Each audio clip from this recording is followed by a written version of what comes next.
اور آج پتھر چلانے والوں کو مسلمان کہا جا رہا ہے. کتنا وقت بدل گیا, کتنا کردار بدل گیا. میں مگر بھارت کی میڈیا سے کہنا چاہوں گا, پتھر چلانے والوں کو تم دکھاتے ہو یہ پتھر چلانے والے مسلمان ہیں. میں کہوں گا ان مجبوروں کی پتھروں کو نہ دکھاؤ جو بم بارود کے سامنے پتھر چلا رہے ہیں. اگر دکھانا ہے تو اس نبی کے کردار کو دکھلاؤ جو طائف کے میدان میں پتھر بھی کھا رہا ہے اور کفار کے لیے ایمان اور سلامتی کی دعا بھی کر رہا ہے, زمانے کو بتا رہا ہے. پتھر چلانا اسلام کی پہچان نہیں, پتھر کھا کر ہدایت کی دعائیں دینا یہ رسول اللہ کی سنت ہے. کیا سنت ہے, آمنہ کے لال کا کردار ہے. میں بتانا چاہوں گا, اب صاحب جب یہ نوجوان مسجد سے نکلا ہے نا, نگاہیں نیچی ہے, راہ میں پتھر ہٹا رہا ہے, راہ میں کانٹے ہٹا رہا ہے, صاحب پتھروں کو ہٹا رہا ہے. اللہ اللہ نوجوان چل رہا ہے, وہ عالمہ لڑکی بھی کھڑی ہے, انتظار کر رہی ہے. ایسا نہ ہو کہ آنے والا شہزادہ یہ سمجھے اس پڑھی لکھی لڑکی نے مجھ سے جھوٹ بولا ہے, مگر وہ عالمہ لڑکی جس کی نیت پاکیزہ, جس کا اخلاق پاکیزہ, جب یہ نوجوان وہاں سے گزرا ہے تو اب تو عاشق مصطفیٰ بن چکا ہے. نگاہیں نیچی ہے, گزر گیا, لڑکی کھڑی کی کھڑی رہ گئی, مڑ کر بھی دیکھنا گوارا نہ کیا. جس عمر سے ملاقات سے پہلے ہر روز جس عورت کا پیچھا کرتا تھا, آج اس نے مڑ کر بھی اس عالمہ کو نہیں دیکھا. اس نے دامن پکڑ لیا. اے نوجوان کیا ہوا, میرے حسن کو بھول گئے, میری آنکھوں کو بھول گئے, میری زلفوں کو بھول گئے. نوجوان نے نگاہیں نیچی کرتے ہوئے کہا, بہن تیری محبت کا شکریہ.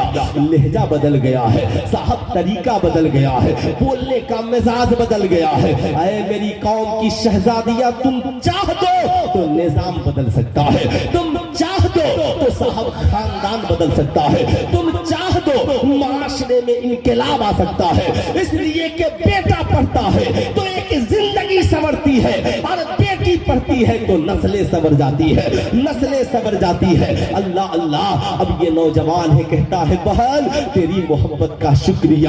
اب میری نگاہوں میں یہ تاب نہیں کہ تجھے دیکھو, تو نے مجھے عمر تک پہنچایا اور عمر نے مصطفیٰ جانے رحمت تک پہنچا دیا ہے. میرے امام کہتے ہیں وہ کمال حسن حضور ہے کہ گمانے نقشے جہاں نہیں, وہی پھول خار سے دور ہے, وہی شمع ہے کہ دھواں نہیں. کروں تیرے نام پہ جا فیدا, ایک جان نہیں دو جہاں فیدا, تو جہاں سے بھی نہیں جی بھرا, کروں کیا کروڑوں جہاں نہیں. اللہ اللہ, صاحب اب وہ عالمہ لڑکی کہتی ہے نوجوان اللہ کا کرم ہے تو بدل گیا ہے. اب یہ نوجوان کہتا ہے, بہن مگر اتنا تو بتا, تو چاہتی تو مجھے پھانسی کے پھندے پہ لٹکا سکتی تھی, تو چاہتی تو مجھے دھلے لگوا سکتی تھی, مگر اتنا بتا تو نے مجھے عمر کے پیچھے کیوں بھیج دیا. اس نے کہا, سنو تیری نگاہ بدل گئی تھی, تیرا نظریہ بدل گیا تھا, تیرا اخلاق بگڑ گیا تھا. میں نے سوچا اگر تجھے بھگا دوں تو آج میرے پیچھے پڑا ہے, کل کسی اور کے پیچھے پڑے گا, پرسوں کسی اور کے پیچھے پڑے گا. نہ جانے کسی گناہوں سے پاک کیا جائے, تیری زندگی کو پاکیزہ بنایا جائے, تیرے اخلاق کو اچھا بنایا جائے. میں ایک عالمہ ہوں, میں نے قرآن شریف کا مطالعہ کیا ہے. میرا اور تیرا رب قرآن میں فرماتا ہے, ان الصلاۃ تنہا عن الفحشاء والمنکر, بے شک نماز بے حیائی اور بری باتوں سے روک دیتی ہے. میں نے سوچا کہ سب سے بہتر یہ ہے, شراب سے روکنے سے پہلے, جوا سے روکنے سے پہلے, زنا سے روکنے سے پہلے, بے حیائی برائی سے روکنے سے پہلے, کیوں نہیں تجھے نمازی بنا دیا جائے. جب تو نمازی بن جائے گا سارے گناہوں سے خود بخود تو رکتا چلا جائے گا. اس لیے میں اپنی قوم کے شہزادے اور شہزادیوں سے کہوں گا, آپ اپنی اولادوں کو, آپ اپنی اولاد چاہتے ہیں, آپ کی اولادیں باحیا ہو, آپ کی اولادیں باشرم ہو, آپ کی اولادیں نیک ہو, آپ کی بیٹیاں صاحب کردار ہو, آپ کی بیٹیاں بد کرداری کے شکار نہ ہو, تو اپنی اولادوں کو بیٹا ہو یا بیٹی میٹرک کرانے سے پہلے، انٹر کرانے سے پہلے، BA کرانے سے پہلے، سارے نظام سے پہلے اپنے بیٹے اور بیٹیوں کو نمازی بنا دیجئے، انشاءاللہ آپ کی اولادیں نمازی بن جائیں گی۔ شراب ان کی زندگی میں نہیں ہوگا، جوا ان کی زندگی میں نہیں ہوگا، زنا ان کی زندگی میں نہیں ہوگا، بے حیائی اور برائی ان کی زندگی میں نہیں ہوگی، اس لیے کہ ہر گناہ کا ایک علاج ہے اور اس علاج کا نام ہے بس۔ اے میری قوم کی شہزادیوں، تم صرف مزاروں پہ تعویذیں لکھوانے جاتی ہو، بے شک تعویذوں سے فائدہ ہوتا ہے، اور آپ اپنی زندگی کو پاکیزہ بناؤ، گھروں میں مصلی کو بچھاؤ۔ رسول اللہ کی بیٹی کا مصلی بچھتا تو رات ختم ہو جاتی مگر سجدہ ختم نہیں ہوتا۔ اے میری قوم کی شہزادیوں، مصلی بچھانے والی بنو مصلی، آپ بھی نمازی بنیے، اپنی اولادوں کو بھی نمازی بنائیے۔ بولیے ہونا